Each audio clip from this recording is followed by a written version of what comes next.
Ihog ug ayaw in taon pagpauraray sa inyong sofa, kamong naa sa inyong tagsa-tagsa ka mga panimalay. Mayong hapon kaninyong tanan. Hinaot paunta nga nakasubay kamo sa atong mga pagmisa karon kay nausab man lagi ang atong dagan sa atong schedule kay lagi instead of 6:30 in the morning ato namang gihimo nga 4 o'clock in the afternoon. Sukad karon adlaw August 10 hangtod sa August 28. Human milabay ang atong kapistahan sa atong parokya, sa atong mahal na patrona, ang Birhen sa Bukid sa Carmen or Our Lady of Mount Carmel. Sulod ang buwan sa Agosto. Nga diin sayod kamong tanan nga ang buwan sa Agosto mo'y usa sa mga pinakaimportanteng buwan usab sa mga paring Recoleto. Kay nganuman, we are going to celebrate the 3 feast days of our saints sa atong mga inilang santos. Ang santos nga diin duol sa atong kinabuhi. Una sa tanan, ang kapistahan ni San Ezekiel Moreno, August 19. Ikaduha, ang kapistahan ni Santa Monica, ang nanay ni Tatang Usting. Ug inig August 28, ang kapistahan ni Tata Usting o ni San Agustin. Mao kini nga tulo ka pillars sa atong Order sa Agustinos Recoletos nga diin atong tagaan ug dakong pagtagad kining atong mga santos nga atong isaulog nining buwan sa Agosto. Si San Ezekiel Moreno, sayod kitang tanan nga sa nangidad pa siya pagkabatanon 21 anyos, usa siya sa mga 17 ka mga religyosos nga mibiyahe gikan sa Cadiz, Spain ug minganhi dinhi sa lugar sa atong nasod sa Pilipinas.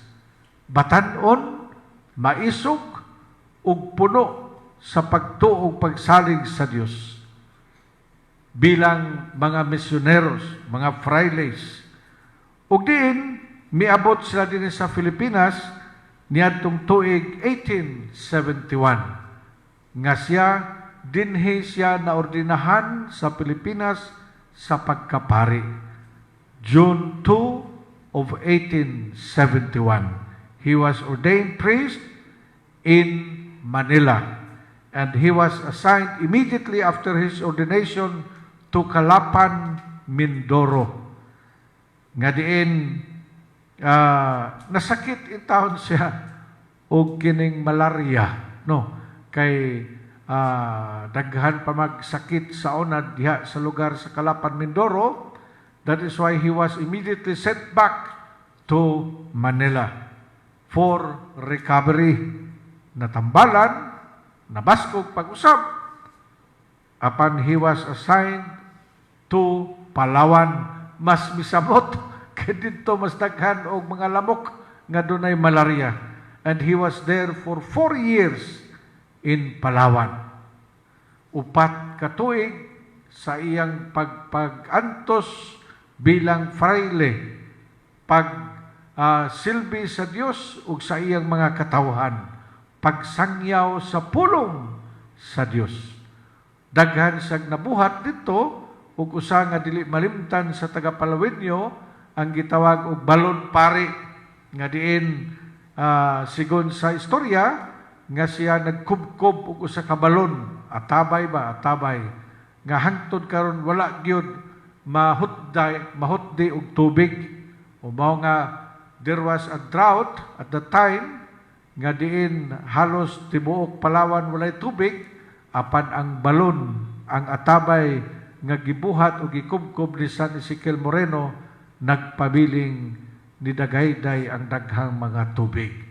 Mao nga tungod niadtong balona O dito nabuhi o nagkaos ang mga tao ug mga tubig. Hangtod karon. And then, sa dihang nasakit na usab siya og malaria, he was sent back again to Manila and he was assigned in Las Piñas, Manila for 3 years. Las Piñas, ang famous nga bamboo organ nga gigama sa usa-usab ka pari nga Recoleto nga si Father Serra. So he was there assigned in Las Piñas. And after Las Piñas, he was assigned 6 years in Batangas, sa Santo Tomas, Batangas. So you can just imagine 4 years, 3 years, then 6 years, mas taas-taas ang iyang pag-stay sa Batangas. Kaya siya, kibaw, kung siya sinutian og pinabatangas, mga Batanggenyo, alae. O, di ba? Limang kang 6 years, makaton yun na sila. 6 years siya dito sa Batangas. Then after that, he was assigned back to Intramuros, Manila, and became one of the parish priests, ika-33rd parish priest sa Santa Cruz, Manila. Ug muadto kamo sa simbahan sa Santa Cruz, Manila, dunay kuan dito kanang gisulat ug kinsay mga niaging mga parish priest. Ika-33 parish priest si San Ezekiel Moreno. He was there for 1 year and another 1 year in Imus, Cavite. And after long 15 years staying in the Philippines, he was sent back to Spain because he was elected as the superior of the convent of Monteagudo, Spain. And then after a year or two, he volunteered again to a missionary work in Colombia. And he was there in Colombia for 18 years. He became the Bishop of Pasto, Colombia, but in 1905, nagkasakit siya og cancer sa larynx, sa nose, no, didapit, no, cancer. For 4 years, nag-agwantay taon siya sa kasakit. So he was sent back to Monteagudo, Spain. Ug dito siya namatay sa kumbento sa Monteagudo niadtong August 19, 1906. Sa ato pa, ang iyang kapistahan nga August 19, mauusab ang adlaw sa iyang kamatayon. At the age of 58, he died and was buried in that monastery. And then after 69 years sa iyang pagkamatay, 69 years, dugay kayo, he was beatified by Pope Paul VI. And then after 17 years that he was beatified, he was canonized October 11, 1992. He became a saint canonized by Pope John Paul II, who is now also a saint, si John Paul II. No? So, mao kini ang kasaysayan sa kinabuhi sa usa ka misyonero, usa ka fraile nga din puno sa paghigugma, pagsalig ug pagtuo sa Dios. Iyang gisubay ang giingon sa Ginoo mahitungod sa sa Ebanghelyo ni San Marcos kapitulo 16, 15 ngadto sa 20 nga miingon si Jesus ngadto siyang mga tinun-an, panglakaw kamo sa tibuok kalibutan ug isangyaw ninyo ang maayong balita ngadto sa tanang mga tao.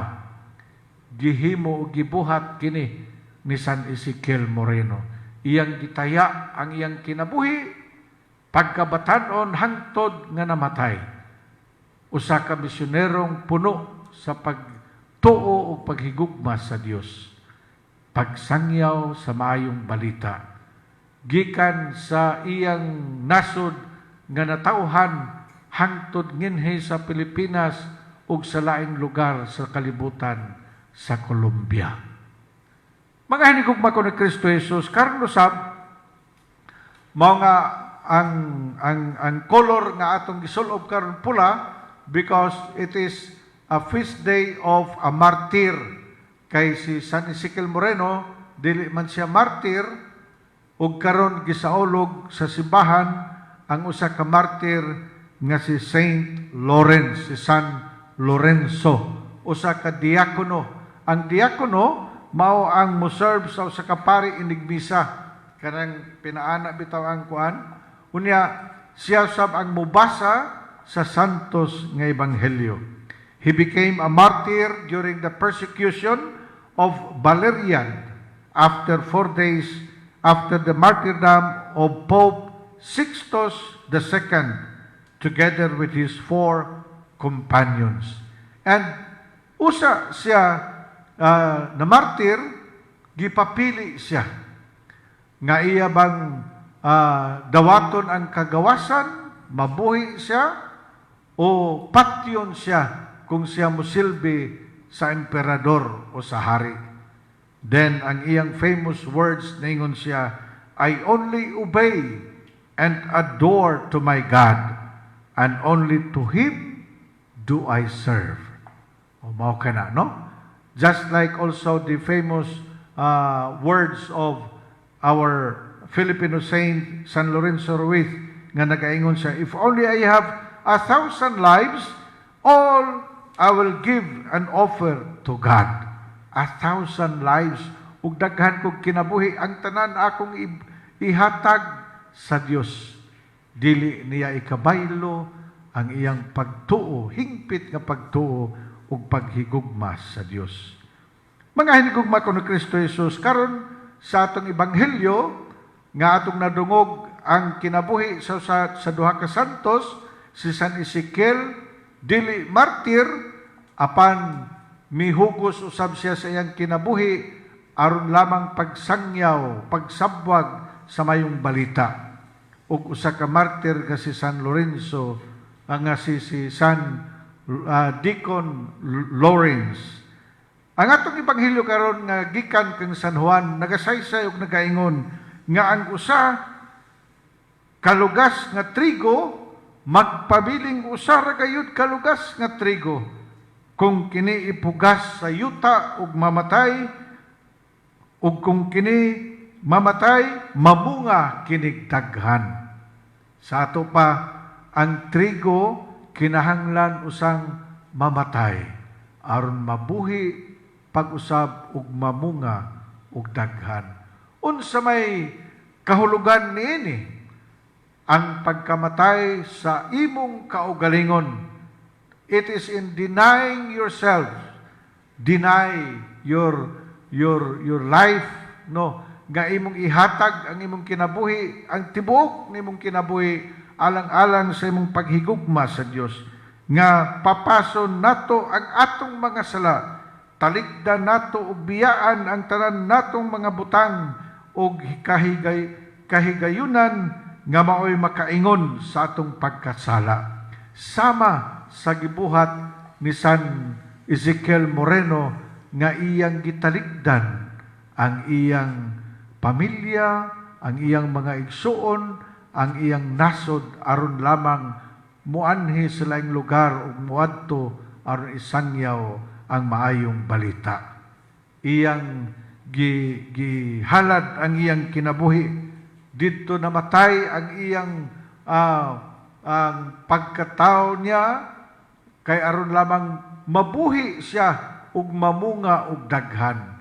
Sama usab kang San Lorenzo nga diin ang iyang kinabuhi wa niya salid-i sa kagawasan nga kalibutanon apan iyang gihatag ang tanan ngadto ug alang sa Dios. Mga hinigugma ko ni Kristo Jesus, unta kita usab sama nining duha ka santos karon nga atong giselebrar, si San Lorenzo nga diakono ug si San Ezekiel Moreno. Hinaot paunta nga anaa sa atong kasing-kasing ang atong pag-alagad sa Dios. Bisag unsay mahitabo, mga hadlang sa atong kinabuhi, babag sa atong kinabuhi, apan dili kita muundang sa atong paghigugma ug pag-alagad sa Dios. Isangyaw nato ang maayong balita ngadto sa tanan natong mga kaigsuonan. Ug kini atong mapapanatud-an sa atong pagpuyo sa atong kinabuhi. The way we live.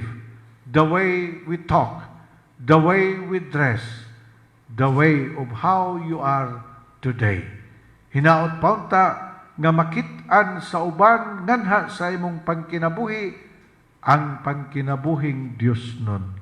Nga sila usab makaamgo ug mosunod ug mosubay usab kanimo alang-alang sa paghigugma sa Dios. San Ezekiel Moreno ug San Lorenzo, tabangan mo kami. Amen. Manindog paliho.